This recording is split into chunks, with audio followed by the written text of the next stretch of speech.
Épique Époque, regard croisé et illustré pour mieux comprendre les défis de notre temps, des conférences proposées par le Jardin des Sciences en partenariat avec RCF Alsace. Eh bien, bonsoir à toutes et tous. Bienvenue dans les locaux de l'incroyable planétarium de Strasbourg pour une nouvelle édition d'Épique Époque. Les fidèles de ce format connaissent déjà, mais pour celles et ceux qui nous rejoignent pour la première fois, Épique Époque, c'est un cycle de conférences sur des sujets d'actualité et des grands défis de société, adressés par les regards croisés de chercheurs, chercheuses ou professionnels de plusieurs disciplines. C'est un événement qui est organisé tous les mois par le Jardin des Sciences de l'Université de Strasbourg et soutenu par la région Grand Est. Ces conférences sont également enregistrées et diffusées en podcast sur le site de la RCF et vous pouvez les retrouver sur rcf.fr pour tous vos amis qui n'ont pas pu venir et qui voudraient écouter l'échange aujourd'hui. Alors, le choix des thématiques et la coordination de l'événement sont assurés par Margot Zink, chargée de programmation des conférences et d'actions culturelles en territoire au Jardin des Sciences de l'Université de Strasbourg. Comme il est d'usage, la soirée sera illustrée en direct par Hélène Bléau, qui est en haut, illustratrice et autrice de bande dessinée, et nous aurons donc la chance de voir ses créations à mi-parcours dans la soirée, ainsi qu'à la fin de la conférence.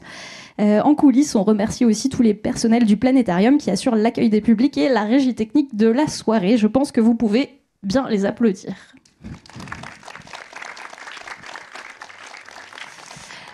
Je m'appelle Eléa Eberlé, je suis médiatrice scientifique indépendante et c'est moi qui vais animer les échanges ce soir. Et cette soirée ne serait rien sans nos intervenantes et intervenants. Donc je vous prie d'accueillir Lydie Bichet, sociologue au laboratoire interdisciplinaire en études culturelles et le LYNX, chercheuse associée au LYNX. Voilà, vous pouvez l'applaudir. Nous accueillons également Théo Friedrich, qui est doctorant en psychologie sociale au laboratoire de psychologie des cognitions à Strasbourg, le LPC. Et enfin, Régis Aubry, qui est médecin gériatre et professeur à l'université de Bourgogne-Franche-Comté. Vous êtes également directeur du bureau du Comité consultatif national d'éthique pour les sciences de la vie et de la santé. C'est correct? Vous pouvez l'applaudir. Voilà. Et le dernier ingrédient pour une soirée Épique Époque, c'est vous, le public, puisque vous pourrez participer à la fin de cet échange et poser toutes les questions que vous souhaitez. Donc écoutez bien tout au long des échanges et gardez vos questions pour la fin. Vous pourrez échanger avec les intervenants. Alors ce soir, pourquoi avons-nous choisi ces invités? C'est là que vous intervenez. Est-ce que vous pourriez rapidement, en 2 phrases, commencer juste par vous présenter, nous expliquer quelle est votre spécialité d'études et du coup quel regard vous apporter sur cette thématique du vieillissement, puisque ce soir on parle de cette question qui concerne tout le monde, le vieillissement. Il y a quelques mois on vous parlait de natalité. Moins de natalité, ça veut aussi dire dans le futur plus de personnes plus âgées, et donc c'est un peu le prolongement de ce que vous avez vécu il y a quelques mois. Si vous ne l'avez pas écouté, allez l'écouter sur le site de la RCF après. Je te laisse commencer, Théo. Bonjour à tous, bonjour à toutes. Je suis donc doctorant en 2e année en psychologie sociale et ma thèse de doctorat porte sur le vieillissement et en particulier en psychologie sociale, on parle d'agisme, un concept que j'aborderai donc au cours de cette présentation. Mais concrètement, en psychologie sociale, on travaille sur les groupes sociaux et la façon dont les groupes se perçoivent et interagissent ensemble, tout simplement. Merci beaucoup, je pense que c'est très clair. Bonjour à toutes et tous. Donc, moi, je suis sociologue et plutôt sociologue spécialisée en sociologie de la santé et en sociologie des âges de la vie. Donc, je le précise parce que j'ai quand même initialement travaillé plutôt sur l'enfance et la jeunesse et depuis quelques années sur le grand âge avec des questionnements similaires autour de qu'est-ce que ça veut dire grandir, qu'est-ce que ça veut dire avancer en âge et autour des questions de santé et d'autonomie à divers âges de la vie. Alors moi, je ne sais plus trop quel titre je suis là, mais peut-être parce que je commence à être vieux d'ailleurs. Mais je suis médecin, je me suis occupé toute ma vie de personnes en situation de vulnérabilité. J'ai beaucoup travaillé dans le domaine des soins palliatifs, dans le domaine de la gériatrie. Je dirige un institut des situations de vulnérabilité liées à la santé. J'en dirai peut-être 2 mots d'ailleurs, parce que ça, c'est quelque chose qui m'apparaît important. Et je pense, plutôt là au titre aussi du Comité consultatif national d'éthique qui réfléchit particulièrement aux questions de nature éthique en l'occurrence, que peut susciter le vieillissement dans notre société, surtout si notre société ne veut pas regarder ce qui l'attend.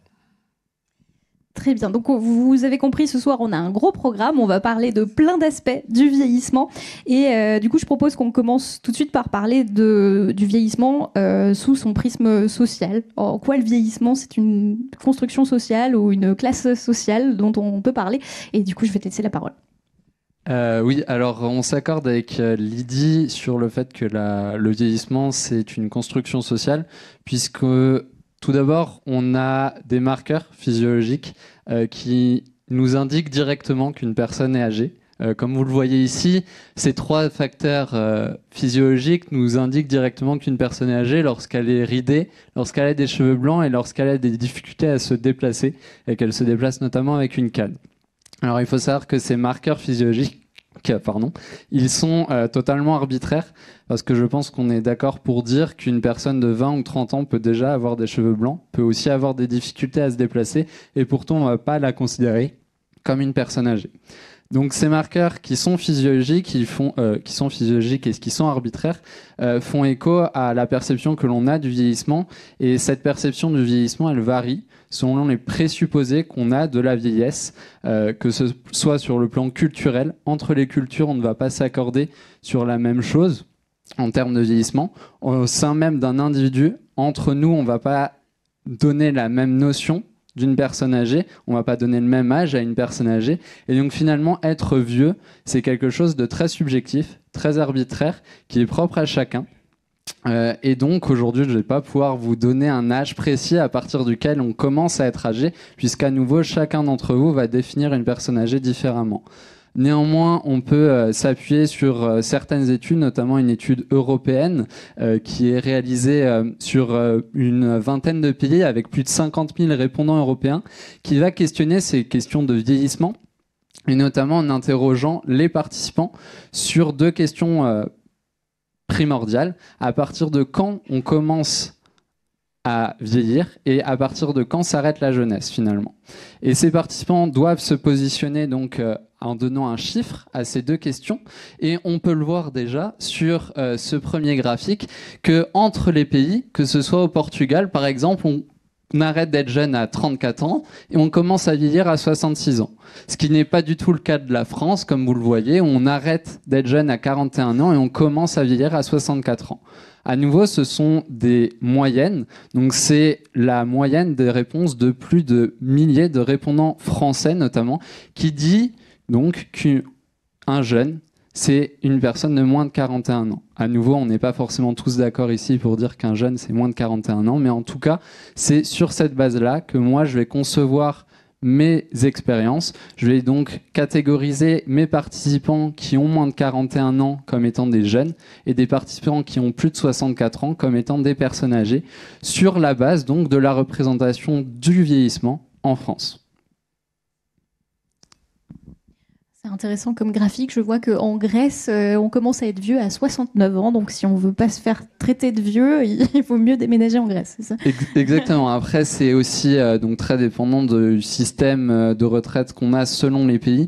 En France, ça suit la courbe de départ à la retraite. Dans d'autres pays, pas forcément. Mais comme on le voit, en effet, selon certains pays, c'est plus appréciable d'être vieux plus tard que dans d'autres. Exactement. Ok, je te laisse compléter peut-être sur cette question de la construction sociale de la vieillesse. Oui, peut-être préciser dans un premier temps qu'en sociologie, on s'intéresse à la question de la vieillesse et du vieillissement depuis une 40aine d'années déjà, et que bien sûr cet intérêt, il a initialement émergé parce qu'on a commencé à se poser des questions autour de l'augmentation de la population âgée. Donc on a globalement différentes approches pour essayer de comprendre ce vieillissement. On a beaucoup d'études dites macrosociologiques, c'est-à-dire de grande ampleur et statistiques, qui se sont intéressées à la vieillesse en tant que groupe d'âge spécifique, en essayant de comprendre qu'est-ce qui serait éventuellement spécifique à cet âge de la vie. Et ce qui est intéressant avec ces études statistiques, c'est que finalement, elles viennent définir la vieillesse comme étant un âge chronologique. Souvent, on part du principe que les personnes âgées, ce sont l'ensemble des personnes de 60 ans et plus, ou de 65 ans et plus, et puis on essaie d'étudier ce que ces personnes auraient de spécifique. Ce qui masque aussi le fait qu'à l'intérieur de cet ensemble, on a finalement une grande diversité de profils, de vécus, d'expériences et de modes de vie. Donc cet intérêt de la sociologie, finalement, il s'est progressivement un peu tourné vers une autre approche qui est une approche micro-sociologique. Et le but, c'est ici d'essayer de comprendre plutôt les expériences et les parcours individuels, ce qui nécessite une méthodologie d'enquête différente. Et on parle de méthodologie qualitative. Moi, personnellement, je travaille plutôt avec cette méthodologie-là, ce qui correspond à la réalisation d'entretiens, de récits de vie pour essayer de comprendre quelles sont les trajectoires réellement des individus. Et puis également, parfois avec des observations ethnographiques dans le quotidien des personnes pour essayer de comprendre leur expérience concrète. Donc on a ces deux grandes approches en sociologie. Et ce qui est intéressant avec cette deuxième approche que je viens de présenter, c'est que finalement, ça nous met en lumière le fait que le vieillissement, ce n'est pas un état nécessairement, c'est un processus. Et on peut s'intéresser à quel est ce processus et comment est-ce qu'il est vécu. Donc, en étudiant ce processus, on peut aussi remarquer qu'il y a des transitions et des moments importants dans la vie d'une personne. On a notamment beaucoup travaillé sur la retraite, le veuvage ou l'entrée en institution médico-sociale. Si ça vous intéresse et si vous voulez avoir davantage d'informations sur tous ces travaux que je ne vais pas pouvoir présenter, je vous invite à aller voir dans l'ouvrage de Cornelia Hummel, Isabelle Malon et Vincent Karadec qui s'appelle « Vieillesse et vieillissement au pluriel », du coup, regard sociologique. Ce que je voudrais mettre en avant ici, c'est que finalement, ce qui ressort de ces travaux, c'est qu'il est très difficile de parler de la vieillesse, puisque ce n'est pas une catégorie homogène et ce n'est pas non plus une catégorie fixe. Ce n'est pas une catégorie homogène, on le voit comme le disait Théo, finalement, chacun a aussi sa façon de catégoriser ce que serait la vieillesse. Les expériences sont très diverses et puis on voit aussi assez difficilement comment est-ce qu'on pourrait mettre dans une même catégorie à la fois un jeune retraité d'une 60aine d'années et puis un centenaire ou un super centenaire qui aurait 100 ans, 110 ans. On n'aurait pas idée de mettre dans la même catégorie des personnes de 1 à 50 ans. Donc on peut se poser la question aussi de est-ce que ça a du sens de faire cette énorme catégorie qui serait la vieillesse. Je disais que ce n'était pas non plus une catégorie fixe puisque finalement les catégories d'âge sont ce qu'on appelle des constructions sociales, ce qui veut dire qu'elles sont différentes selon les espaces et puis qu'elles évoluent également dans le temps. Donc ces catégories d'âge, on les observe, on les imagine assez spontanément sur la base d'un découpage d'âge chronologique. Donc on pense l'enfance, l'adolescence, le grand âge, la vieillesse, comme une succession d'étapes qu'on pourrait venir découper et puis qui s'enchaîneraient de façon assez fluide. Et pourtant, on voit bien qu'on a de grosses difficultés à comprendre ou à saisir assez finement comment s'opérerait le passage d'un âge à un autre. On le voit assez bien, par exemple, quand on parle d'adolescence. À quel âge est-ce qu'on serait adolescent? À quel âge est-ce qu'on quitterait l'adolescence pour rentrer dans le monde adulte? C'est quelque chose qui est relativement flou. Et de ce flou émergent même de nouvelles catégories, puisqu'on parle aussi maintenant de préadolescence et on parle de plus en plus d'adolescence. Les catégories sont toutes aussi floues. En ce qui nous concerne, on pourrait se demander, est-ce que finalement on devient vieux à 60 ans pile? A priori, plutôt pas. Est-ce qu'on devient vieux à 65 ans? Et plus largement, est-ce que ça a du sens de découper cet âge aussi strictement et sur la base d'un âge chronologique? Donc ces questions, elles nous appellent plutôt à réfléchir finalement comment est-ce que la vieillesse a historiquement été pensée dans nos sociétés. Et je vais ici essayer de remonter pas trop loin, déjà parce qu'on n'a pas le temps, et aussi parce que je ne suis pas nécessairement spécialiste de cette question. J'aimerais juste peut-être remonter au 19e siècle pour montrer qu'on a des évolutions dans ces représentations, et puis aussi pour montrer que depuis longtemps, il y a aussi beaucoup d'ambiguïté et d'ambivalence dans la façon dont on se représente la vieillesse et les personnes âgées. Donc peut-être rappeler qu'en Occident, on peut observer plusieurs images de la vieillesse qui se chevauchent, on les voit bien toutes les deux. Par exemple, au XIXe siècle, on retrouve à la fois une image de la vieillesse qui est associée de longue date au respect, à l'idée de savoir, de sagesse, ce qu'on retrouve par exemple dans l'œuvre de Titian qui est ici, et qui s'intitule « Allégorie du temps gouverné par la prudence ». Donc on a bien l'idée que cette vieillesse qu'on voit ici à gauche, elle représenterait finalement une prudence à laquelle on pourrait arriver. Et je me permets juste de faire la petite audio-description pour le futur podcast, mais du coup, dans cette œuvre, on voit 3 visages d'hommes à différents âges de la vie. Quelqu'un de jeune, moyennement jeune et âgé, c'est ça? Oui. Avec une représentation de 3 animaux en bas, différents. J'imagine, c'est un peu dur à voir, il y a un lion au milieu, mais les autres, je me représente pas trop. En tout cas, vous pourrez en différer, aller voir le tableau si ça vous intéresse. Et puis retenez aussi le titre que je trouve très intéressant, Allégorie du temps gouverné par la prudence. Donc on a quand même cette idée de sagesse, de prudence dans le temps qui passe. Et puis on a donc une autre image qui émerge donc au XIXe siècle, qui n'était pas nécessairement aussi présente à ce moment-là, c'est la figure d'une vieillesse ouvrière, prolétaire, misérable, qui est ici illustrée par le tableau de Goya, qui représente et qui s'intitule « Deux vieillards mangeant de la soupe ». Donc je ne vois pas comment le présenter autrement, si ce n'est que l'image est assez lugubre et triste. Voilà, donc c'est une autre image de la vieillesse. On la retrouve aussi très bien dans les romans de Balzac ou de Zola, par exemple. Donc cette vieillesse ouvrière, prolétaire et misérable. Donc à cette époque, dans la société industrielle du XIXe siècle, la vieillesse, elle tend à devenir, ou en tout cas à être considérée comme un problème social. Et on voit apparaître dès cette époque l'idée d'un vieillissement de la population, et surtout l'idée d'un vieillissement de la population qui serait problématique parce qu'il s'accompagnerait d'un affaiblissement économique et social de la nation. Je vais vous lire ici un passage du travail d'Élise Feller, qui est historienne, et qui nous dit que le concept de vieillissement de la population, il a brouillé et il a dévalué très durablement en France les réalités et les images qu'on a de la vieillesse. Elle parle, elle, d'une obsession démographique qui hante la France par rapport à ce vieillissement de la population.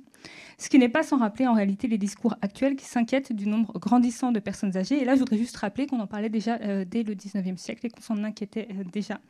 Et que dès cette époque, ce discours contribue à installer l'idée que la vieillesse est une décadence à la fois individuelle mais également collective et sociale. Donc ce petit retour en arrière pour mettre en avant qu'on a en fait depuis longtemps un discours ambivalent sur la vieillesse, avec deux imaginaires qui entourent cet âge de la vie, en quelque sorte deux vieillesses. Donc d'un côté, une vieillesse en santé qui est intégrée et qui bénéficie d'une image de sagesse, de prudence, et de l'autre côté, une vieillesse invalide qui est davantage marquée par le déclin et la déchéance. Donc, ces ambivalences, on les retrouve encore aujourd'hui sous des formes bien sûr différentes, mais je vous ai mis ici deux affiches de la Semaine Bleue qui me semblent représenter un petit peu la façon contemporaine qu'on pourrait retrouver ces deux images. Donc la Semaine Bleue, pour le dire rapidement, c'est une semaine nationale qui est dédiée aux personnes âgées et aux retraités. C'est quelque chose qui a été créé en 1951 et depuis tous les ans, cette semaine est organisée autour d'une thématique différente. Donc ici, on a deux affiches. Une affiche de 1987 qui est l'affiche jaune qui est là. Donc c'est une affiche sur laquelle on retrouve finalement une personne âgée qui est aidée par une personne beaucoup plus jeune. Et le titre, c'est « Faire face à la perte de l'autonomie ». Donc ici, on lit très directement vieillesse et dépendance, ou en tout cas perte d'autonomie, avec une image de la vieillesse comme finalement moment de déclin. Sur l'autre affiche que je vous ai mise, qui date de 2001, cette fois, on met plutôt à l'honneur des personnes âgées et surtout des retraités actifs. Donc, on voit déjà une image beaucoup plus colorée, joyeuse, avec des personnes qui sont entourées, qui ont des activités artistiques et des activités physiques. Ce qui n'est finalement pas sans lien avec la partition actuelle de la vieillesse, qui s'est progressivement organisée autour de ces deux pôles, notamment à la suite de la généralisation du droit à la retraite qui a été concrétisé en 1945. Je le cite parce que c'est un moment assez important et sur lequel on revient souvent en sociologie, puisque finalement ce droit à la retraite, il est venu institutionnaliser une nouvelle phase de la vie et par là même, il est venu faire évoluer légèrement les représentations qu'on pouvait avoir de la vieillesse et venir structurer un petit peu ces deux pôles. Donc je cite à nouveau Élise Feller qui nous dit qu'en un demi-siècle, on est passé d'une gestion privée de la vieillesse, centrée sur la famille, le patrimoine ou la charité, à une gestion collective, d'abord partielle, puisqu'elle était centrée sur la figure du vieillard indigent, et puis globalisante, puisqu'elle était centrée sur la figure du retraité. Donc ce nouveau droit à la retraite, il est venu créer cette nouvelle catégorie, donc cette catégorie de retraités, ce qui va faire bouger les représentations sociales de la vieillesse, qui vont s'organiser progressivement, je le disais, autour de deux pôles. Ces deux pôles, c'est ce qu'on appelle assez régulièrement le troisième et le quatrième âge. Donc il s'agit ici de deux âges qui sont vus un peu comme deux phases différentes de la vieillesse. Ce sont des âges auxquels on attribue des représentations différentes et ce sont aussi des âges pour lesquels on va mettre en place des politiques différentes. Et ces politiques, elles vont aussi participer de la construction de ces différents âges. Je vais revenir sur ces âges assez rapidement. On a donc d'un côté ce premier pôle qui est le troisième âge.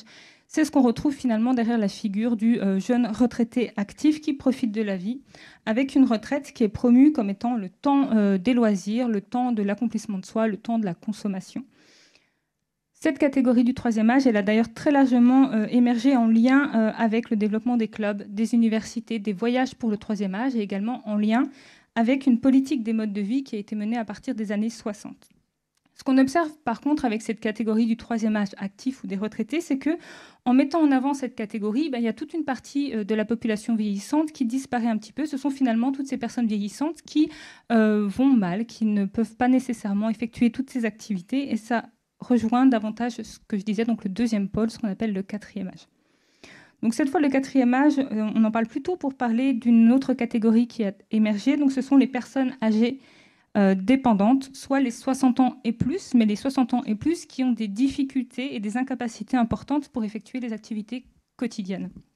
Donc ici, ce qualificatif de quatrième âge, il renvoie plutôt à l'idée d'une fragilité, à une image déficitaire du grand âge. Donc c'est une catégorie qui a largement émergé dans les années 60, 70, 80, avec une politique qui s'est beaucoup tournée vers cet enjeu qui est devenu central de la dépendance, avec une approche également plus médicale, et avec un vieillissement qui est davantage considéré sous l'angle des incapacités.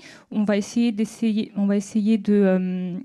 ces incapacités et puis aussi de pouvoir fournir une aide qui est apte à compenser ces incapacités. À noter aussi, ça c'est intéressant, que depuis les années 2000, on parle peut-être un peu moins de dépendance que d'autonomie. On va parler par exemple de personnes qui sont en perte d'autonomie. Premièrement, le terme il est jugé un peu moins péjoratif. Et puis, il permet surtout de mettre en avant l'objectif de la politique qui est mise en œuvre. Donc, c'est une politique qui vise à soutenir l'autonomie ou en tout cas à éviter autant que possible la perte d'autonomie. Donc, au sujet de ces deux catégories, du troisième et du quatrième âge, pour finir sur ce petit passage par la définition de ces catégories d'âge, je voudrais souligner aussi que certains chercheurs relève qu'il y aurait un risque d'une dissociation dans les prises en charge finalement de la vieillesse, avec pour les uns, donc pour ce quatrième âge dit dépendant ou en perte d'autonomie, on aurait une logique principale qui serait une logique curative qui vise à compenser les charges qui sont liées à la perte d'autonomie ou bien le renvoi de ces personnes vers des institutions spécialisées. Et on aurait d'un autre côté, pour le troisième âge, donc cet âge dit actif, plutôt une logique préventive qui vise à valoriser les bons comportements pour bien vieillir, donc, c'est-à-dire qui vise à faire que ces personnes puissent adopter un ensemble de pratiques qui sont préconisées. Une alimentation équilibrée, le fait de bouger, d'avoir une activité physique régulière et de maintenir des liens sociaux. C'est ce qu'on retrouve assez bien, je trouve, dans l'affiche de la Semaine Bleue qui date de 2024. C'est l'image qui était avant, je crois. C'est cette affiche-là, où finalement on voit toutes ces personnes âgées qui ont beaucoup d'activités et puis qu'on appelle finalement à bouger ensemble pour entretenir la flamme. Donc, ici, on retrouve l'idée que pour bien vieillir, il s'agirait de façon générale de promouvoir un mode de vie qui favorise un vieillissement actif. C'est le fait d'être acteur de son vieillissement et surtout d'anticiper ce vieillissement pour bien vieillir. Ce qu'on relève aussi, c'est que très souvent, on a une focale qui est faite sur la responsabilité individuelle. C'est quelque chose qu'on retrouvait déjà plus largement en santé, où on appelle les individus à être les entrepreneurs de leur existence, à être actifs, à faire des choix éclairés et à avoir de bons comportements de santé. Donc on le retrouve également dans le grand âge.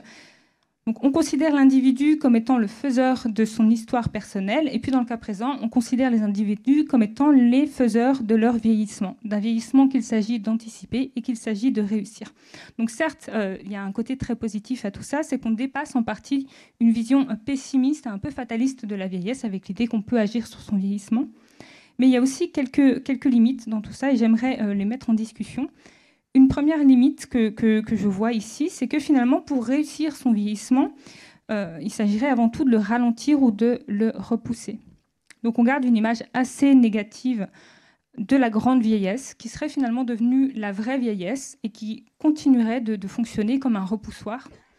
Une autre limite, c'est que ce discours, il tend à faire des individus les seuls responsables de leur bien ou de leur mal vieillir, alors qu'on le sait on sait qu'il y a beaucoup d'autres facteurs qui influent, et notamment des facteurs sociaux. Et la dernière limite, c'est que finalement, cette incitation à bien vieillir, elle semble également être devenue pour beaucoup une injonction. Certains auteurs parlent même d'une tyrannie du bien vieillir, et c'est notamment le cas de Michel Billet et de Didier Martz, qui ont écrit un ouvrage en 2010 qui s'appelle « La tyrannie du bien vieillir ». Vieillir et rester jeune, et je vous cite encore un court passage de cet ouvrage. Donc les auteurs nous disent L'idéologie du bien vieillir désigne tout à la fois des pratiques de soins et des manières de conduire sa vie, notamment sur le plan de la santé. Elle est un label, aussi bien pour les produits cosmétiques et diététiques que pour les produits immobiliers. Le bien vieillir transforme la vieillesse en marché et maintient les mêmes individus, donc les personnes âgées, en situation de consommateurs, ce qui me semble faire très directement le lien avec le marché de la silver economy, ce qu'on appelle parfois l'économie des seniors, qui est une notion qui a émergé dans les années 2010 pour recouvrir un peu l'ensemble de tous les marchés, de tous les enjeux économiques qui émergent autour de la question des personnes âgées. Donc ce secteur, il est très important, il est aussi très divers. On va retrouver ici les soins à la personne, les loisirs, l'habitat avec les logements adaptés, la domotique. Et puis, il va recouvrir aussi un domaine qui m'intéresse particulièrement, c'est tout ce qui relève de la santé et de l'autonomie, avec beaucoup de choses qu'on voit se développer, comme la télémédecine, la téléassistance, la robotique également, et puis un panel très divers d'objets connectés pour cette population âgée. Donc on a des montres connectées, des dispositifs de géolocalisation, on a beaucoup de capteurs et puis on a aussi des choses comme des détecteurs de chute. J'en parlerai un peu après. Je finis sur la silver economy. À souligner aussi que c'est un secteur qui est soutenu par l'État, notamment depuis 2013 avec la signature d'une filière particulière. Et je précise que cette filière, ce contrat de filière, il a pour objectif de structurer ce secteur en une vraie filière industrielle et de favoriser l'essor de l'industrie française. Tout ça pour dire que finalement, cette population de plus en plus âgée qui nous inquiète tant, elle semble également représenter une occasion de développement économique que certains ont très bien su saisir. Donc pour ma part, est-ce que je suis bonne en temps ? Encore 2 minutes ? Ouais, je vais essayer d'aller très vite alors. Pour ma part, pour finir là-dessus, simplement préciser que moi, je m'intéresse beaucoup à l'autonomie et aux questions de santé, ce que je fais notamment dans le cadre d'un projet de recherche qui s'appelle InnovCare, qui est financé par l'Agence nationale de la recherche et qui s'intéresse à toutes ces technologies pour la santé et l'autonomie des personnes âgées. La question étant de savoir en quoi l'introduction de ces technologies dans les soins vont avoir des effets divers pour les personnes âgées, en quoi est-ce que cette introduction va modifier le soin et les relations de soins, et qu'est-ce que ça nous dit finalement de prendre en charge de façon technologisée des personnes âgées. Donc toutes ces technologies, elles ont été introduites un peu partout. On les voit ici également dans les campagnes de prévention. Donc ici, je vous ai mis une illustration de la stratégie régionale de la prévention des chutes dans les Pays de la Loire, d'où je viens. Et on voit que parmi les différents axes qui ont été pensés, on a l'axe numéro 5, je ne présente pas du coup les autres, on a l'axe numéro 5 qui m'intéresse particulièrement, qui est la téléassistance et qui est ici présenté comme un outil de prévention. Donc on voit ici une personne qui a chuté, et on la voit appuyer sur son capteur, ce qui est censé pouvoir la mettre en lien avec quelqu'un qui va venir l'assister. Avec différents collègues, on a réalisé une revue de la littérature scientifique qui vise à analyser les différentes études internationales qui ont été réalisées et publiées sur ce sujet. Je ne vais pas présenter toute l'étude du coup, simplement peut-être revenir sur certains points qui me semblent intéressants et qui pourraient être discutés. Premièrement, les arguments qui sont souvent mis en avant pour justifier l'introduction de ces différents dispositifs dans les soins aux personnes âgées. On a bien sûr ce vieillissement démographique dont on s'inquiète parce que notre système de santé ne serait pas apte à y répondre. On a un manque de soignants effectifs. Et puis l'idée finalement de mettre de la technologie, c'est qu'on pourrait couvrir ce manque de soignants en mettant finalement des personnes qui vont pouvoir suivre des constantes, par exemple à distance.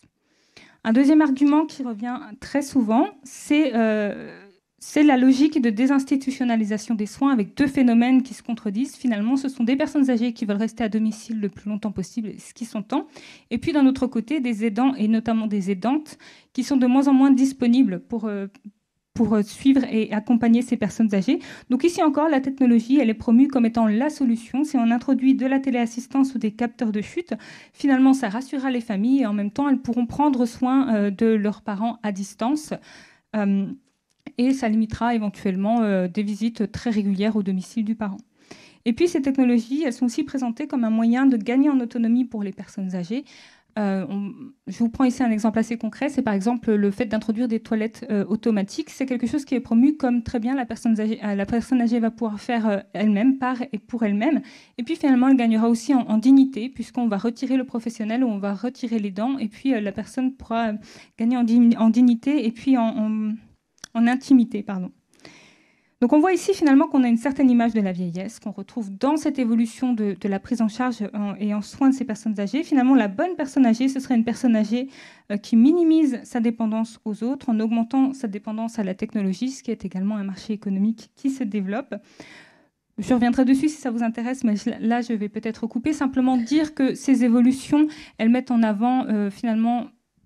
Sous couvert de promouvoir l'autonomie, on promeut une certaine autonomie, c'est-à-dire une autonomie intra-individuelle qui reviendrait à faire seul, ce qui est contraire à ce qu'on appelle en sociologie, en philosophie, l'éthique du care. Éthique du care selon laquelle finalement le soin, ce n'est pas une somme d'actes, une somme de pratiques, c'est une relation d'interdépendance qui veut qu'on soit attentif aux autres. Voilà, ça pose plein de questions sur qu'est-ce que c'est le soin. Est-ce qu'on peut prendre soin de quelqu'un à distance ? Est-ce qu'on peut prendre soin de quelqu'un sans le voir, sans le toucher ? Voilà, je m'arrêterai ici. Si ça vous intéresse, j'aurai encore d'autres choses à dire. Voilà. Je pense qu'il y a beaucoup de choses qui vont ressortir aux questions, mais merci pour ce tour d'horizon hyper intéressant. Comme tu l'as très très bien dit, en fait, la vieillesse, c'est une construction et qui est associée plutôt à une connotation négative, globalement maintenant, suite aux évolutions dont tu viens de parler, qui conduisent même à des formes de discrimination. Donc on parle beaucoup du sexisme, on parle beaucoup du machisme, etc. Et vient de nouvelles formes de discrimination comme l'agisme sur lesquels tu travailles. Donc, est-ce que tu peux nous parler un peu de cet agisme ? Oui, donc concrètement, comme je vous l'avais dit en me présentant, moi j'aborde le vieillissement sous forme de construction sociale en parlant d'agisme.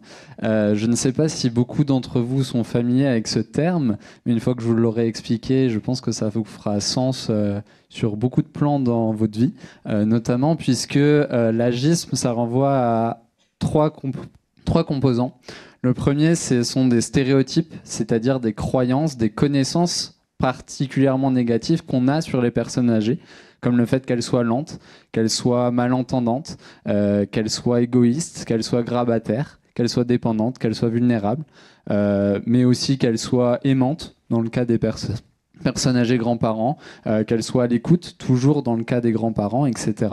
Donc tous ces stéréotypes, toutes ces connaissances, croyances sont majoritairement négatives quand on parle de personnes âgées, et ces croyances vont induire des attitudes négatives, un jugement affectif négatif qu'on appelle des préjugés.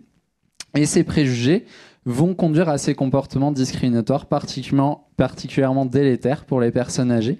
Ça va inclure du paternalisme, de l'infantilisation, de la suraccommodation, où on va adapter notre discours, on va simplifier nos phrases, on va parler plus fort, tout simplement parce qu'on juge la personne comme étant âgée. Et on n'a pas d'autre indice qu'elle est âgée, on ne sait pas si elle a des problèmes d'audition, on va directement adapter notre discours, on va directement parler plus fort parce qu'on la considère âgée. Donc ça peut être considéré comme une forme de discrimination très subtile, mais qui va être reproduite et continuellement intériorisée par les individus qui la subissent et qui vont développer progressivement sur le long terme des troubles cognitifs, une difficulté sur le plan physique également, sur le plan non cognitif, également une diminution de leur estime de soi, une augmentation de l'isolement, plus de symptômes dépressifs, une diminution de la longévité de vie, etc. Donc ce phénomène, il est vraiment très délétère en société et il est surtout très présent, comme je vous le disais. Et si on reprend l'étude européenne dont je vous ai parlé un peu plus tôt, ils ont demandé est-ce que vous avez déjà été discriminé sur la base de votre âge, de votre genre ou de votre ethnie, et on voit que 35% de l'échantillon disent avoir déjà subi une discrimination sur la base de leur âge, alors que seulement, entre guillemets, 25% d'entre eux ont été discriminés sur la base de leur genre, et 17% sur la base de leur ethnie. Donc finalement, le phénomène de racisme ou de sexisme, qui est très médiatisé, très politisé, très présent en société, certes, n'est pas le seul phénomène et sont loin même d'être le seul phénomène avec des conséquences, comme je vous l'ai dit, très négatives. Donc finalement, c'est un phénomène qui est très présent en société, très peu discuté et sur lequel il faut agir dessus puisque, comme on l'a dit en introduction, on a ce vieillissement de la population qui est de plus en plus important, donc de plus en plus de personnes âgées et donc potentiellement de plus en plus de présence de ce phénomène agiste. Et donc il faut vraiment remédier à cela, et c'est pour ça qu'aujourd'hui j'interviens, pour vous sensibiliser à ce phénomène-là et pour vous donner notamment quelques petites pistes d'amélioration pour améliorer les contacts qu'on peut avoir avec les personnes âgées. Mais tout d'abord, j'aimerais revenir sur la présence de ce phénomène dans notre société, et notamment sur le plan culturel. Ce phénomène, il est très présent, et il est présent dès la plus jeune enfance, notamment dans les Disney. Donc je vous ai pris quelques exemples de personnages de dessins animés plus ou moins récents qui font écho peut-être à votre jeunesse ou en tout cas à la jeunesse de vos enfants ou petits-enfants. Notamment tout à gauche, on voit le personnage de Nostalgie, un personnage qui est présent dans Vice Versa 2 et qui est associé directement à une personne âgée, comme on le voit avec ses attributs physiques, une personne âgée donc vieille, de par sa couleur de cheveux, mais également parce qu'elle se déplace avec une canne. Et on associe ce personnage dans ce film à une personne âgée assez gâteuse, mais surtout malentendante. Elle est représentée dans le film comme quelqu'un qui a des difficultés à s'exprimer et qui a des difficultés à comprendre et à entendre ce qu'on lui dit.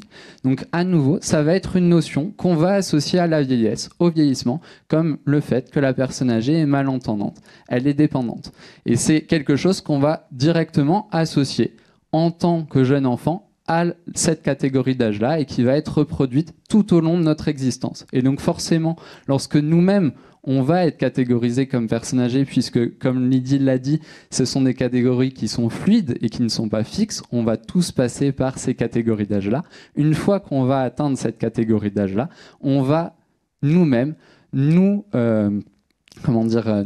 limiter sur nos actions, sur nos prouesses cognitives. On va nous-mêmes s'auto-censurer sur nos capacités, ce qui fait écho notamment à ces stéréotypes, à ces croyances négatives dont on a connaissance. Et tout ça, cette intériorisation va être donc répétée, notamment à travers un autre exemple que je vous présente ici, l'exemple de Blanche-Neige et de la méchante sorcière, de la méchante reine qui se transforme en vieille sorcière. Et cette transformation de vieille sorcière, elle se fait surtout sur un plan physique.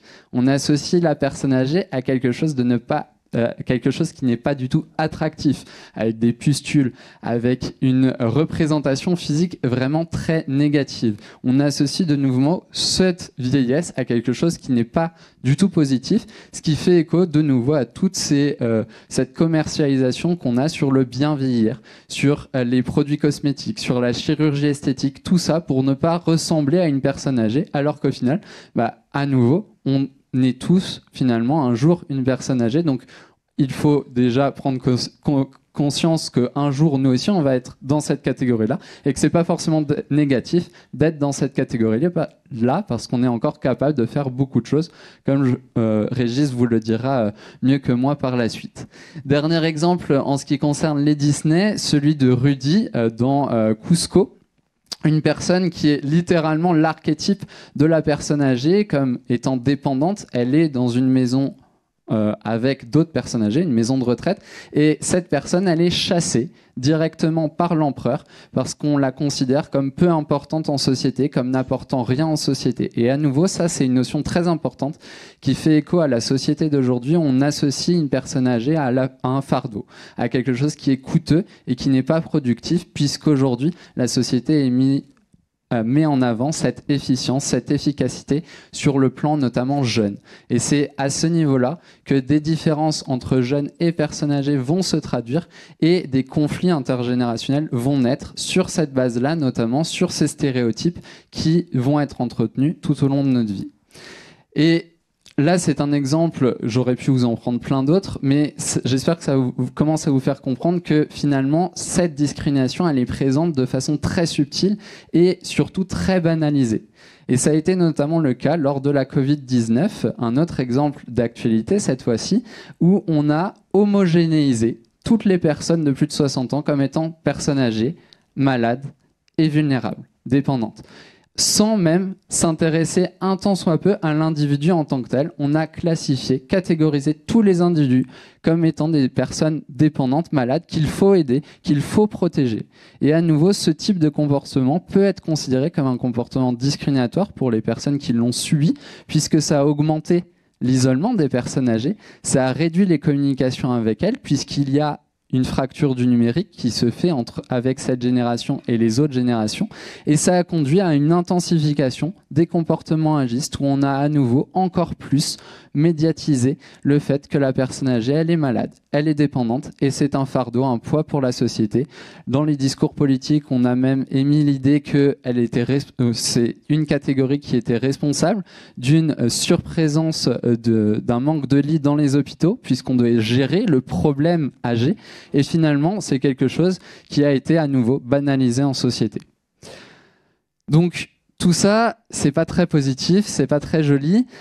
Certes, j'essaye, moi, d'essayer de comprendre pourquoi on a ces stéréotypes, pourquoi on a ces connaissances, ces croyances négatives sur les personnes âgées. Et un fil que j'essaye de tirer, c'est à travers la notion de dynamique intergroupe, les dynamiques notamment jeunes et personnes âgées. Puisque, comme je vous l'ai dit, ces catégories d'âge, elles sont fluides et il faut prendre en connaissance dès la plus jeune enfance qu'un jour, on va être dans cette catégorie non souhaitée. Et finalement, comment améliorer cette perception qu'on a d'une catégorie qui est perçue très négativement, comment améliorer cette perception ? Mais tout d'abord, comment l'expliquer ? Parce qu'avant de réduire donc ce phénomène, il faut déjà le comprendre. Et on essaye de le comprendre à travers la perception de menaces, notamment le fait que les jeunes percevraient les personnes âgées sur le plan de menaces, à différents niveaux. Sur le plan économique, comme je vous l'ai dit avant, sur le plan médical, par la présence des personnes âgées dans les milieux médicaux. En tout cas, c'est ce qu'on suppose. À nouveau, ce sont des croyances. On se base sur ces croyances pour justifier de celles-ci, mais aussi des différences de valeurs, des différences politiques, des différences de gestion de crise économique, de réchauffement climatique. Toutes ces notions qu'on associe aux personnes âgées qui sont différentes, ou du moins on le suppose des jeunes, viendraient intensifier ces regards négatifs qu'on porte sur le vieillissement. Et cette intensification, elle fait écho, et ça a déjà été montré dans d'autres formes de discrimination, notamment le genre ou l'ethnie, où en effet le flux migratoire a conduit en fait à une perception de menace, à une appropriation de valeurs qui n'étaient pas les nôtres et qui conduit à avoir des attitudes négatives envers les immigrés. Et on essaye d'appliquer ce même concept aux catégories d'âge, donc avec ces différences de valeurs sur le plan politique, sur le plan écologique, sur le plan économique, sur le plan médical. Et c'est comme ça qu'on essaiera en tout cas d'expliquer l'adhésion de certains jeunes à des stéréotypes négatifs. Mais finalement, comment je vais mettre en lien ces deux concepts qui vous paraissent, je pense, assez différents ? En psychologie sociale, on a une méthodologie assez propre à nous, à l'expérimentation, en utilisant notamment deux types de méthodologies. La première, c'est l'utilisation d'enquêtes, en utilisant des questionnaires. Voilà. Donc, au final, en fait, on va créer des phrases qui vont refléter un concept. Ici, ce sont des phrases qui reflètent le concept de stéréotype négatif qu'on a envers les personnes âgées. C'est-à-dire, par exemple, les personnes âgées sont souvent trop bornées pour réaliser qu'elles n'arrivent plus à faire les choses comme avant. Et on va demander aux participants de se positionner de pas du tout d'accord à tout à fait d'accord. Une autre phrase, les personnes âgées ne devraient même pas essayer d'avoir l'air cool. À nouveau, les participants vont devoir se positionner sur ces phrases-là, et ces phrases traduisent donc de ces stéréotypes négatifs qu'on a envers les personnes âgées. À nouveau, tout le monde ne va pas adhérer à ces stéréotypes, tout le monde ne va pas forcément mettre tout à fait d'accord, et encore heureux. Ça va être des positionnements ambivalents, mais nous, ce qu'on va recueillir, ça va être une vision globale de la société. C'est pour ça qu'il me faut beaucoup de participants, 200, 300, 400, 500 participants, ici jeunes notamment, donc pour avoir la vision des jeunes qu'on a sur la vieillesse. Et je peux vous le dire, malheureusement, cette vision, en tout cas en société, elle est majoritairement négative. On entretient, notamment les jeunes, beaucoup de stéréotypes négatifs sur ces différentes phrases. Donc ces phrases viennent à nous questionner sur comment on va concevoir le vieillissement de la population et la personne âgée. Et on va confronter donc ces types de phrases à d'autres phrases qui vont traduire, elles, de phrases sur la menace. Les personnes âgées ont des valeurs familiales différentes des jeunes. Les personnes âgées n'adhèrent pas aux nouvelles technologies. Les personnes âgées ne comprennent pas les nouveaux styles musicaux, etc., etc. Et à nouveau, on va demander aux participants de se positionner sur ces phrases et on va comparer ces réponses, essayer de voir s'il y a un lien. Et en effet, pour l'instant, on explique le fait que les participants qui sont tout à fait d'accord avec la phrase « les personnes âgées ne devraient même pas essayer d'avoir l'air cool » sont également d'accord avec la phrase « les personnes âgées ne comprennent pas les styles musicaux des jeunes ». Et c'est à travers cette méthodologie-là que j'élabore donc mes protocoles et que je vous fais part donc de ces résultats comme quoi les jeunes percevraient une menace des personnes âgées, ce qui conduirait donc à adhérer à ces stéréotypes négatifs. Une autre façon de venir interroger mes participants, c'est en réalisant des expérimentations où cette fois-ci, plutôt que de simplement proposer des phrases, je vais venir manipuler le stéréotype ou manipuler la menace en proposant une situation expérimentale un peu particulière où je vais notamment confronter des groupes entre eux. Un groupe où je ne vais rien faire, je vais seulement présenter ces phrases à mes participants. Ça va être le groupe contrôle, et un groupe où je vais proposer quelque chose avant ces phrases. Et ce quelque chose, ça va être une manipulation.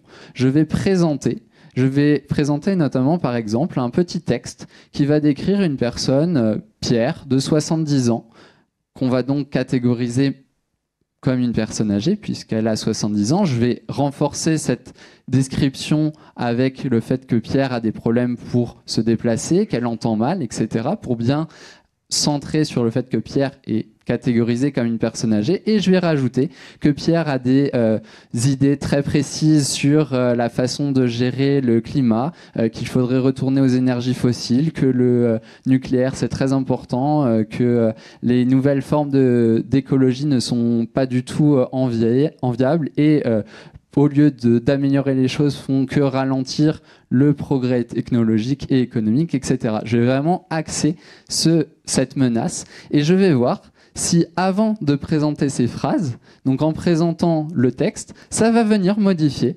les réponses de mes participants. Et je vais pouvoir le faire en comparant donc ces deux groupes-là. Ça, c'est donc un type de méthodologie qu'on utilise en psychologie, notamment en psychologie sociale, pour interroger donc mes participants sur des concepts qui ne sont pas simples et qu'il faudrait décrire plus longuement comme je vous le fais là aujourd'hui. Mais concrètement, comprendre le phénomène, c'est donc important, mais il faut surtout le réduire et c'est donc là-dessus que je vais terminer. Aujourd'hui, ce qui est très important, c'est donc le contact. Le fait de venir limiter l'isolement des personnes âgées qui est de plus en plus important. Et c'est donc pour ça que dans ma thèse, et c'est ce que je vais essayer de promouvoir le plus longtemps possible, de promouvoir des contacts intergénérationnels. Et ces contacts, il ne faut pas forcément qu'ils soient fréquents, il faut surtout qu'ils soient de qualité. Et par contact de qualité, j'entends un contact qui va venir mettre en lien des jeunes et des personnes âgées autour d'une activité commune. Ils vont avoir donc un objectif commun où ils vont coopérer ensemble pour réaliser un objectif qui va leur servir mutuellement. Et autour de cet objectif, de cette activité, il va y avoir beaucoup de partage. Et l'idée, c'est de maximiser cette communication, un partage d'expérience, pour montrer notamment que la personne âgée, elle peut communiquer de façon positive avec un jeune et qu'il n'y aura pas forcément de disputes, de conflits sur certains points, puisqu'elles vont avoir le même objectif. Et finalement, en société, on a souvent le même objectif, c'est de bien vieillir comme tout individu. Donc, c'est à travers ce cadre-là que je vais réaliser du coup mes protocoles expérimentaux. Je vais venir manipuler ce contact en mettant en lien notamment des jeunes et des personnes âgées autour d'un jeu d'enquête.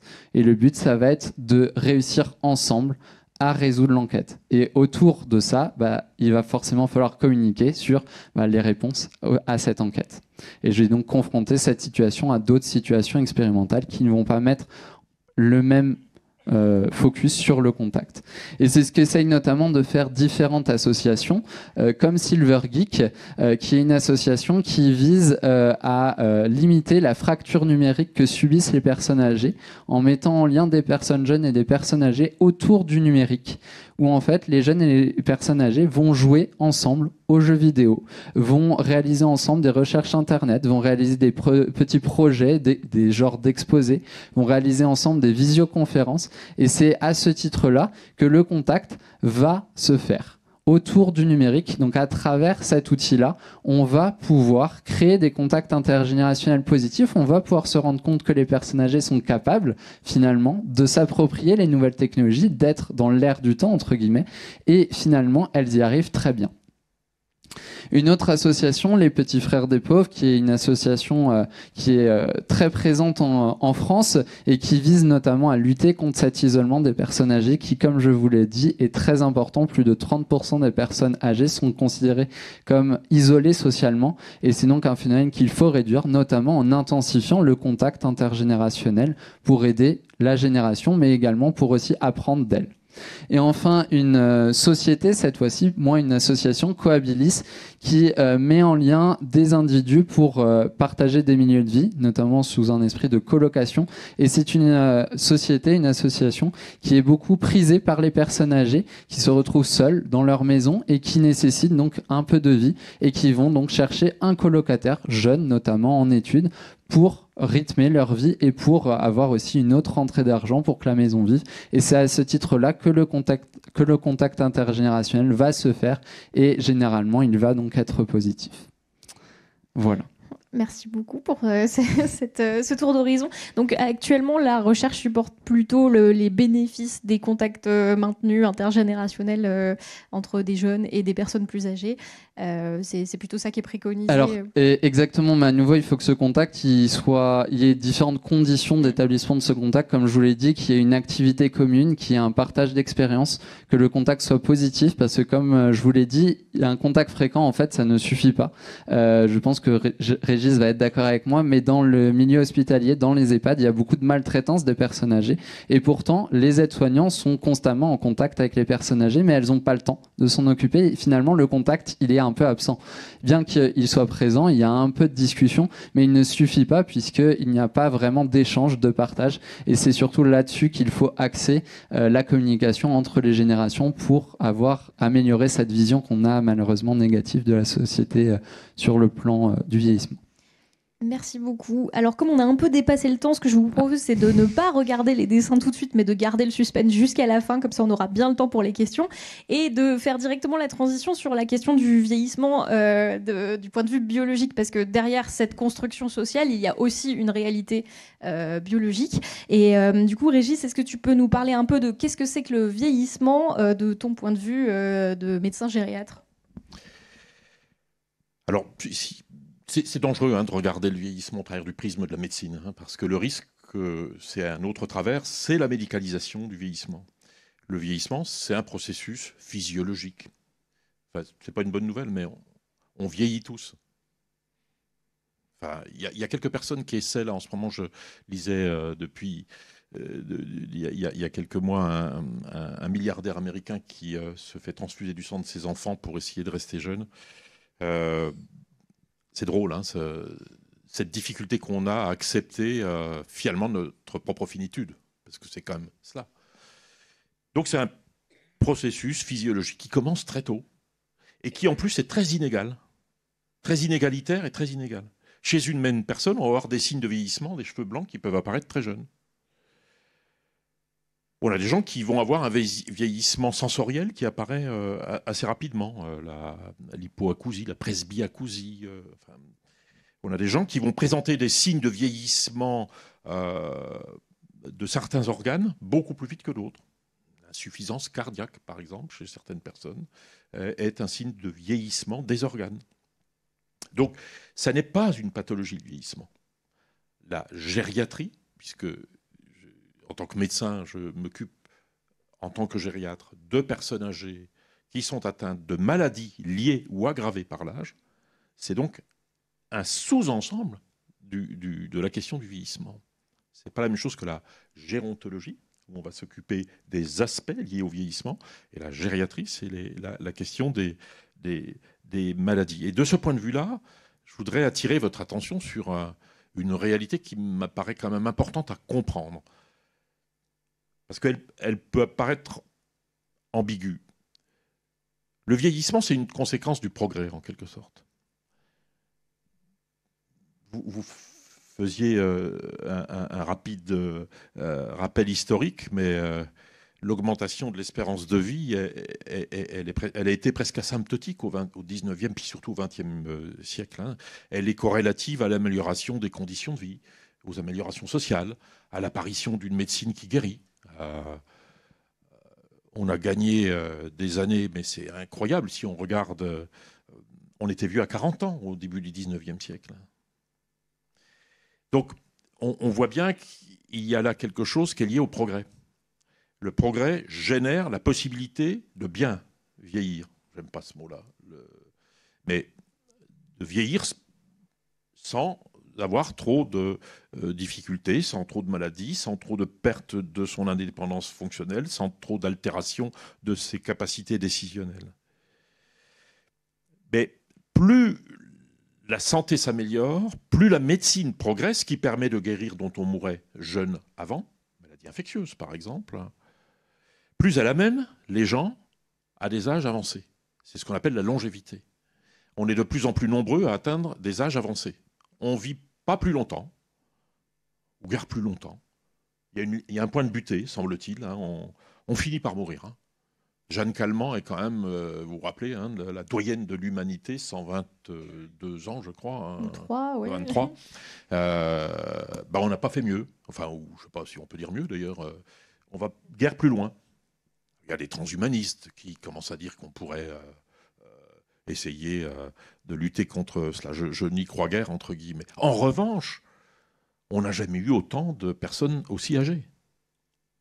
On n'a jamais eu autant de gens qui arrivent dans la 9e décade. Il y a 30 000 centenaires en France en ce moment. C'est incroyable, quoi. Hein. On a des gens qui nous racontent encore, presque plus, mais des temps que les historiens peuvent capter en allant chercher la mémoire des personnes. Est-ce que c'est 30 000 centenaires en France ou dans le monde? C'est 30 000 centenaires en France. En France. C'était 3 000 il y a 10 ans. Et c'était 30 il y a 20 ans. Enfin, je caricature en vous lisant ces chiffres, mais c'est cet ordre-là.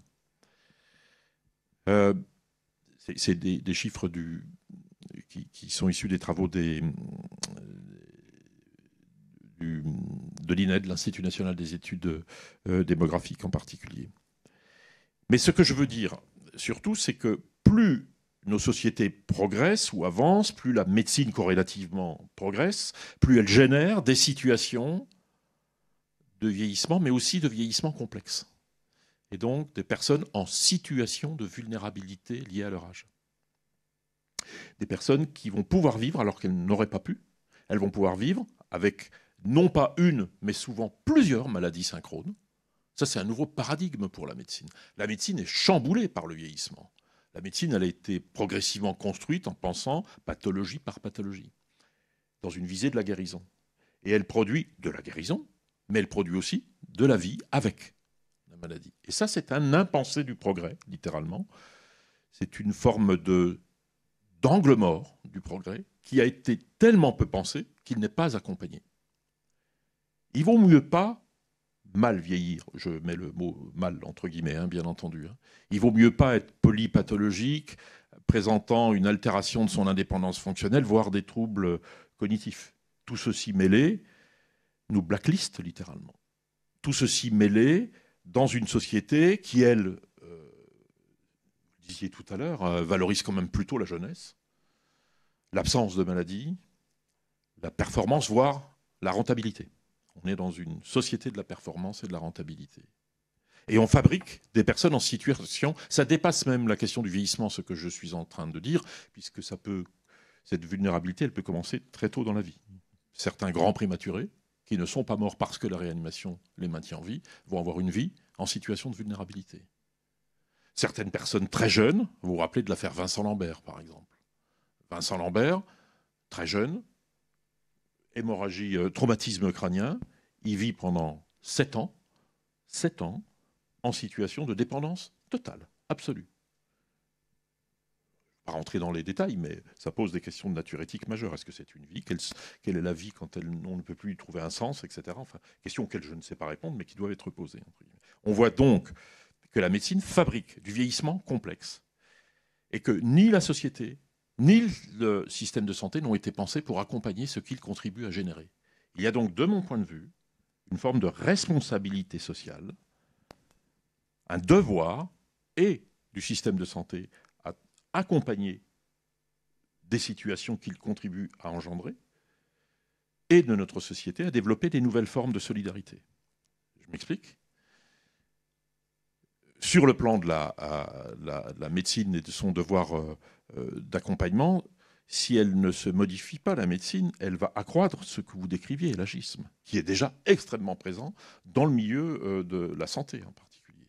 Qu'est-ce qui caractérise une personne âgée, et particulièrement une personne âgée qui rentre dans le champ de la médecine? Vous ajoutez l'âge, les pathologies et l'angoisse qu'il y a de rencontrer des personnes dans le milieu de la santé. Ce qui caractérise le vieillissement, c'est plutôt une forme de ralentissement, mais pas autant qu'on le dit de perte. Une personne âgée, par exemple, elle comprend tout ce que vous lui dites, surtout si vous parlez en la regardant bien, si vous adaptez le ton, la tonalité, la hauteur de votre voix à sa capacité à entendre, et si vous parlez lentement. Et si vous la laissez, si vous laissez le temps d'intégrer ce que vous dites. Faites cette expérience. Je pense que ça doit bien exister chez les psychologues, tout cela. En réalité, on parle de plus en plus vite. Vous avez remarqué ça aussi? On parle de plus en plus vite et il faut faire de plus en plus vite. Et donc,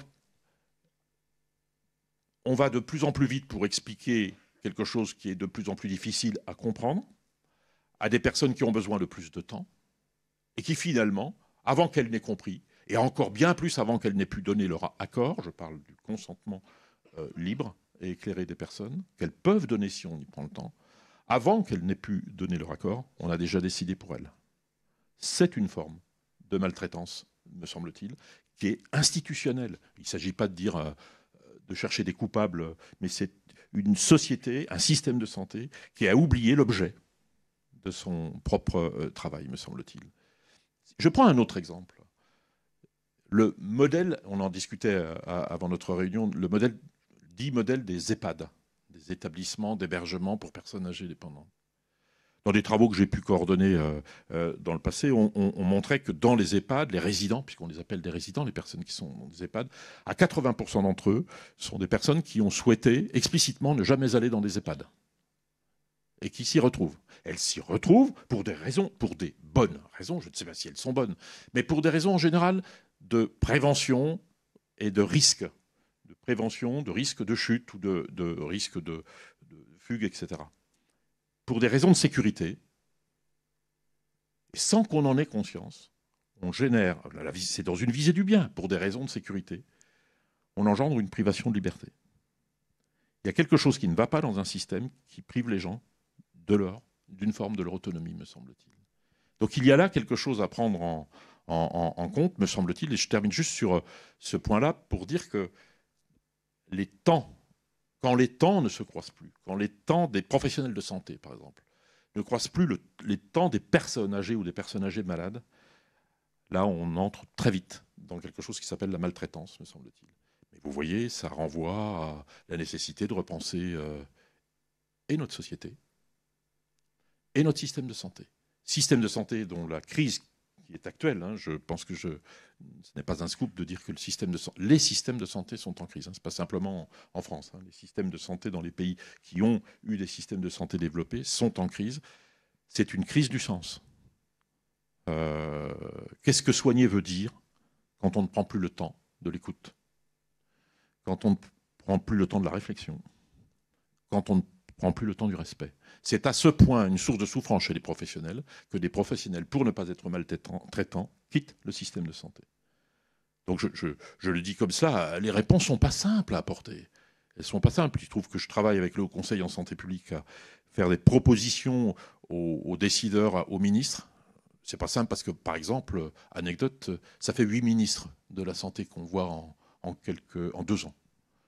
Comment vous pouvez attirer l'attention sur une question de fond à des gens qui sont, comme me le disait un de ces ministres, Vous savez, Régis, on est plutôt des pompiers, nous. On éteint des feux qui s'allument, mais on n'a pas le temps d'aller sur le fond. C'est dramatique d'entendre ça. Mais c'est une réforme de société aussi qu'il faut penser.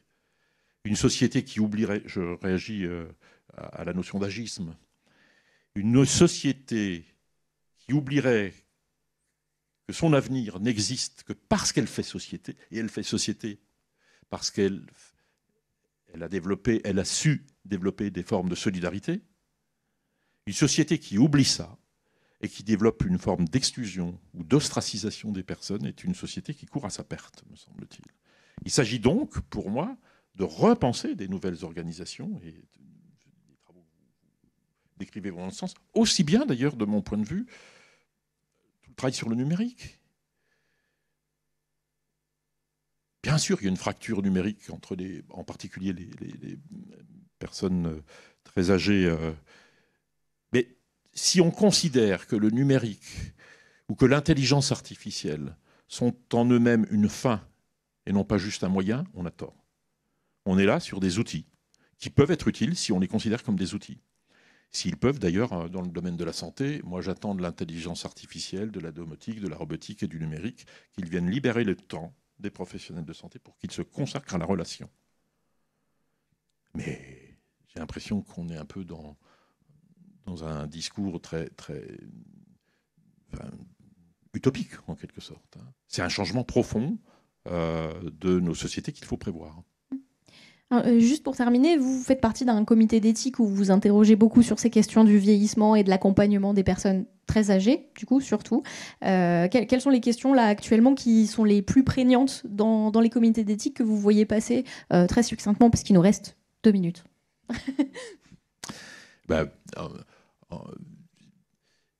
En force d'hésiter, les 2 minutes vont passer, mais le comité consultatif national d'éthique, depuis assez peu de temps, s'intéresse, c'est d'ailleurs assez révélateur, aux questions du vieillissement. Il est lui-même embarqué dans le déni collectif du vieillissement. Je pense que nos sociétés, nous faisons le constat que nos sociétés ne veulent pas regarder leur propre avenir. Nous sommes des sociétés qui vieillissons. Ce n'est pas forcément un drame, ce qu'on est en train de dire. Ça peut être une opportunité, à condition qu'on l'anticipe, qu'on le réfléchisse.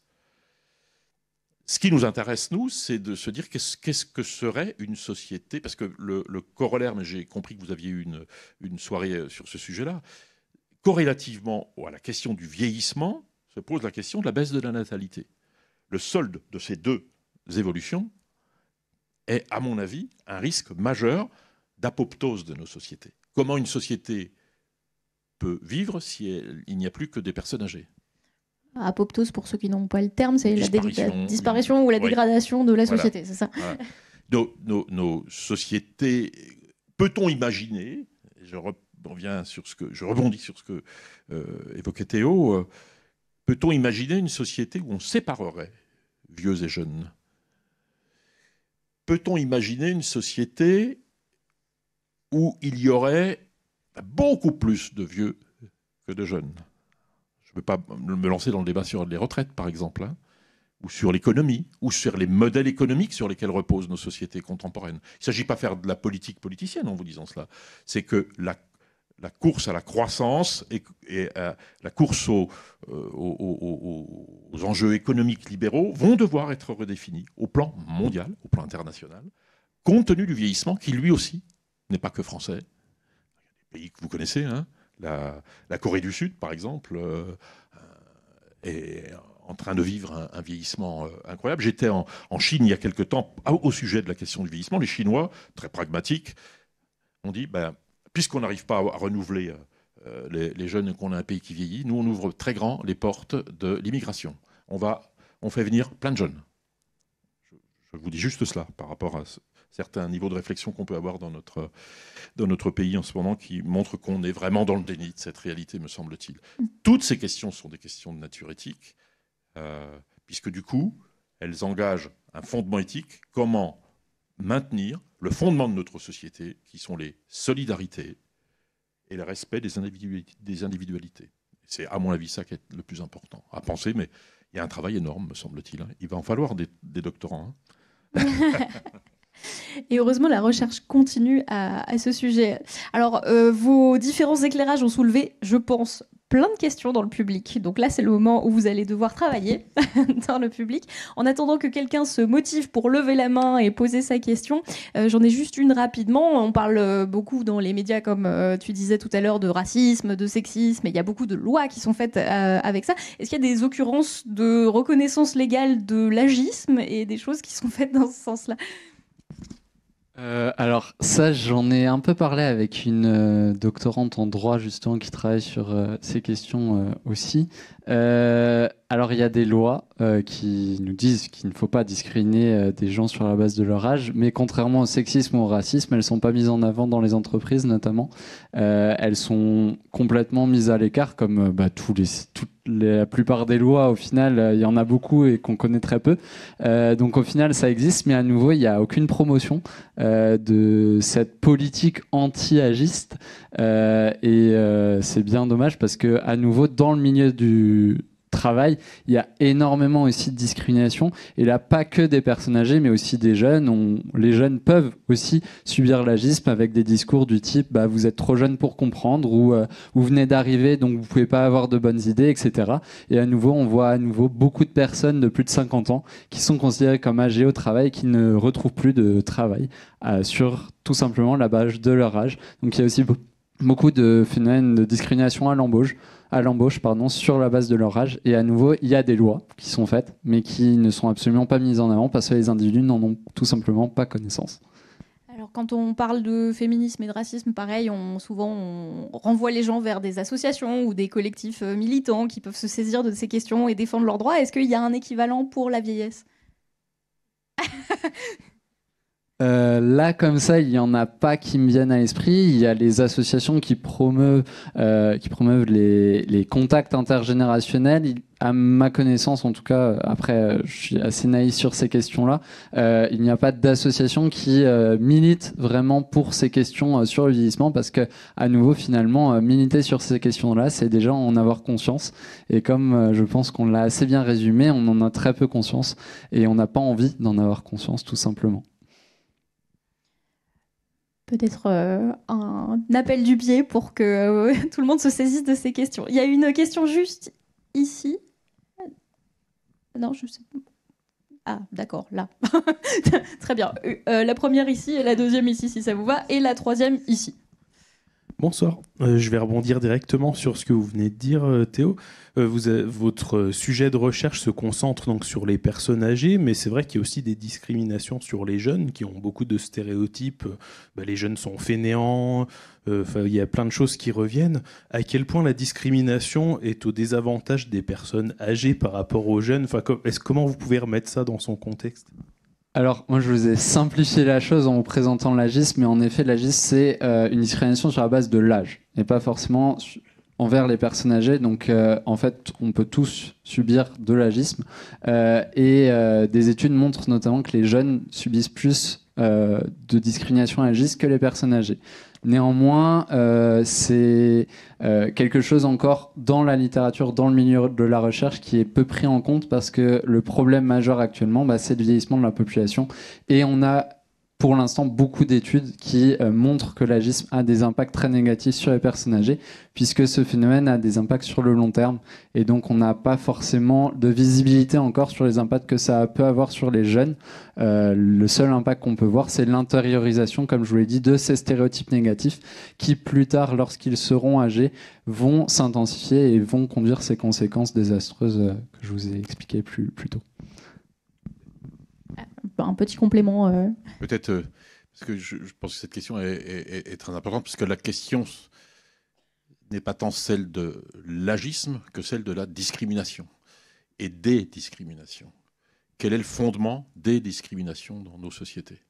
Et je pense qu'il y aurait un vrai risque à vouloir opposer des préférences, en quelque sorte. Ça renvoie à ça, une discrimination.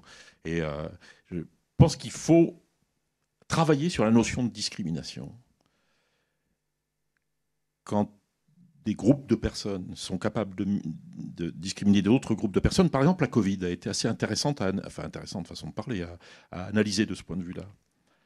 En voulant privilégier des personnes âgées, on les enfermait. Déjà, c'est étrange comme phénomène. Et en décidant que le risque vis-à-vis des personnes âgées était majeur, ce qui était vrai d'une certaine manière. Je vous parlais tout à l'heure du vieillissement physiologique, le vieillissement immunitaire, par exemple, c'est une réalité. C'est-à-dire que vous vous défendez moins bien contre des virus, des bactéries quand vous êtes âgé. En privilégiant le risque pour les personnes âgées, on a discriminé des jeunes. Et on a créé quelque chose qui est un peu inédit depuis très longtemps. C'est une poussée de l'altération de la santé mentale chez les jeunes qui est quand même assez inédite, me semble-t-il. Donc c'est bien cette question, non pas de qui on discrimine, mais pourquoi on est dans une logique de discrimination qui est intéressante, me semble-t-il. Effectivement, merci beaucoup. Il y avait une autre question juste ici. Bonsoir, j'ai deux remarques, enfin deux questionnements aussi, en même temps. L'une, c'est par rapport à ce que vous disiez, madame, sur la domotique qui accompagne les personnes âgées de plus en plus, et ce que vous faites comme étude sur le sujet. Et personnellement, je travaille dans la petite enfance. Et heureusement, nous n'avons pas encore de robots qui élèvent les enfants. Mais malheureusement, on ne sait pas ce que sera l'avenir. Mais justement, ça me questionne, puisque nous sommes capables quand même d'élever les enfants et de les accompagner dans l'humanité, dans le développement de leur humanité, mais nous ne sommes pas capables d'accompagner les personnes âgées, vu que le progrès complexifie le vieillissement, les états des personnes âgées. Nous ne sommes pas capables d'accompagner humainement et pas robotiquement les personnes âgées. Donc voilà, ça me questionne, même si c'est une forme de progrès pour laisser les personnes plus autonomes, si c'est leur choix. Mais malheureusement, le lien se perd, les liens sociaux sont primordiaux. Et dans la petite enfance, on voit bien que comment dire, il y a des garde-fous par rapport aux écrans pour les développements de l'enfant. Et justement, il y a des effets néfastes de la robotique sur le développement de l'enfant, mais on le nomme pas comme ça envers les personnes âgées. Donc il n'y a pas de garde-fou. Et la deuxième question, ou remarque, c'était par rapport à vous, doctorants, sur votre étude, qui me paraissait étrange sur pourquoi vous avez choisi des termes négatifs dans les questions que vous proposez. C'était induit, bien sûr, c'est induit. Et en plus, vous rajoutez une couche avec le deuxième questionnaire qui va encore accentuer l'effet, puisque vous dites, d'après ce que j'ai compris, que vous décrivez une personne âgée avec tous les aspects négatifs.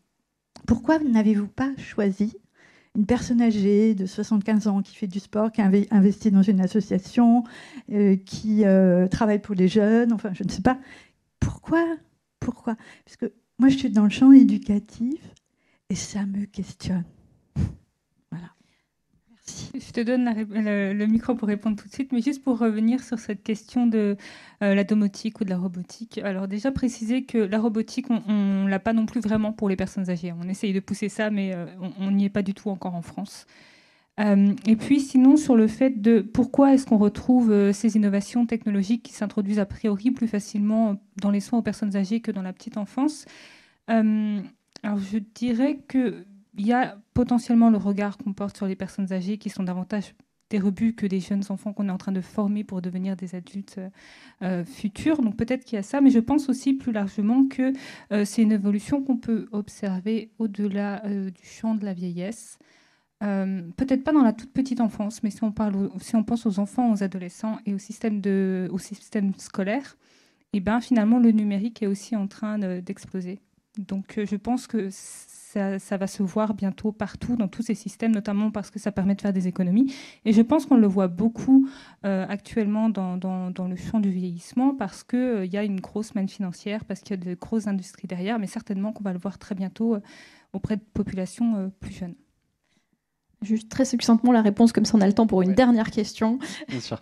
En ce qui concerne mon protocole expérimental, je propose la menace, en effet, description très négative d'une personne, et je la confronte aussi à une description positive d'une personne âgée. Et je montre justement que cette description négative va induire ces stéréotypes négatifs et ces phrases négatives, alors que la vision positive d'une personne âgée viendrait potentiellement à réduire cette adhésion à ces stéréotypes négatifs. Et c'est comme ça aussi que je fais pour mes contacts, où j'ai un contact positif et j'ai un contact négatif, et je mets en avant que le contact positif va venir réduire et que le contact négatif va venir intensifier, ce qui va me permettre donc de promouvoir ces contacts intergénérationnels positifs, toujours en comparant du coup deux conditions et pas uniquement une.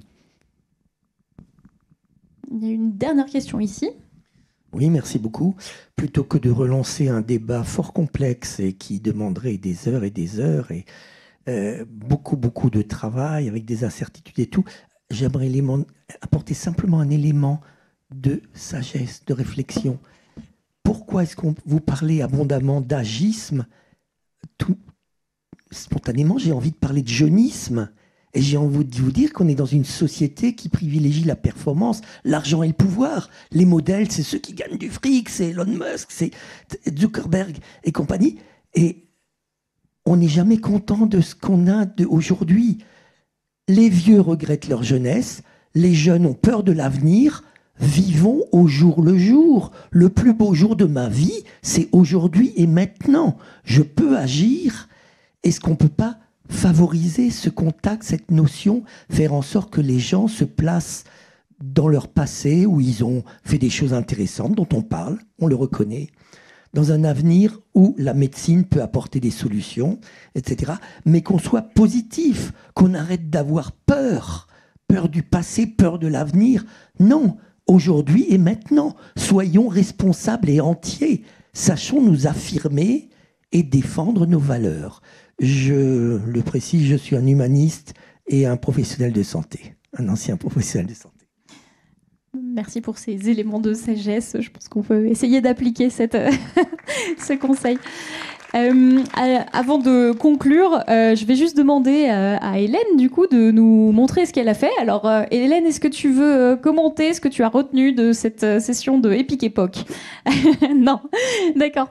Je vais le faire donc en description. Alors, je vais essayer de lire. C'est à l'envers. Donc nous avons de superbes illustrations de nos intervenants. Qu'est-ce que le vieillissement? Donc le vieillissement est une construction sociale, si on doit retenir 2-3 choses. C'est une construction sociale, mais avec des marqueurs et des signes qui sont donc subjectifs, selon les cultures et les pays.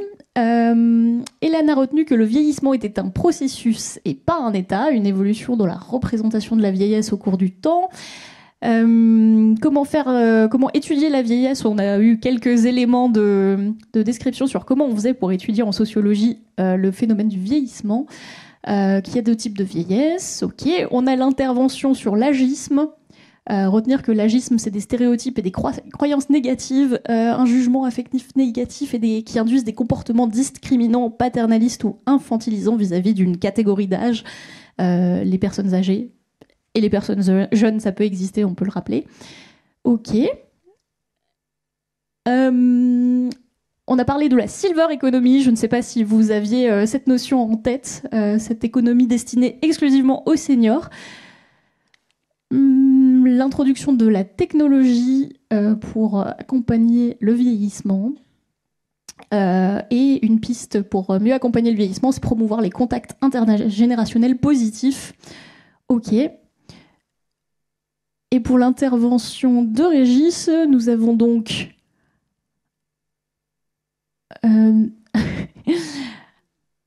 le fait que le système de santé n'était pas encore prévu ou équipé pour lutter contre, pour accompagner les problématiques de la vieillesse, et qu'on était dans des contextes un peu maltraitants. Si je dois résumer, j'ai bien résumé ce que tu as retenu, c'est bon? Merci beaucoup. Je pense qu'on peut applaudir Hélène parce que c'est pas un exercice facile d'illustrer en direct une conférence de ce genre-là. Les illustrations, vous pourrez les retrouver après coup sur le site du Jardin des Sciences. Donc vous aurez le résumé visuel de tout ça. Très rapidement, en quelques mots, si vous deviez conclure, peut-être avec ce que vous voudriez que le public retienne ce soir de votre intervention et de votre point de vue sur le vieillissement et la vieillesse. Je ne sais pas qui veut commencer. La première personne qui a le micro. Oui, je ne vais pas me fatiguer. Je vais reprendre ce qui vient d'être dit par le collègue. Là. Je pense que mais c'est un changement paradigmatique qu'il faut entraîner. C'est-à-dire qu'il faut changer le regard. Je suis convaincu que ce dont nous parlons, ces constats qui pourraient être analysés comme très pessimistes, c'est une opportunité pour nos sociétés d'un changement qui m'apparaît fondamentalement important. C'est des approches capacitaires, en quelque sorte, qu'il faut développer derrière tout cela. Mais qu'est-ce que c'est pas facile dans une société qui est en crise ? Mais la crise, en elle-même, est probablement le signe qu'il y a quelque chose qu'il faut changer profondément dans nos sociétés. Moi, je reste un optimiste vigilant. Alors, ce que j'aimerais qu'on retienne peut-être de mon intervention, c'est ce que je n'ai pas dit à propos de l'éthique du care. Et notamment rappeler que dans cette éthique du care, il ne s'agit pas d'accomplir des actes de soins, il s'agit de prendre soin, c'est-à-dire qu'on est là dans du relationnel, dans de l'attention à l'autre, et que peut-être que ce soin est en train d'évoluer, mais il faut s'interroger sur est-ce qu'il évolue dans le bon sens. Et pour ma part, j'aimerais terminer sur le fait que tout ce qu'on vient de dire, toutes nos études, elles se basent grâce à vous aussi. Et donc vous pouvez aussi être acteur et développer les connaissances. Et donc si ça vous intéresse, participez à mes études où je suis actuellement en recherche de participants, de personnes de plus de 64 ans qui veulent justement établir des liens avec les jeunes à travers du coup l'activité que je vous ai expliquée très rapidement autour d'un jeu d'enquête. Donc si jamais ça vous intéresse, je suis disponible et je serai ravi de collaborer avec vous sur ce protocole-là. Voilà. Très bien, donc nous arrivons à la fin de cette super conférence. J'espère que vous êtes plus éclairés maintenant sur la question du vieillissement.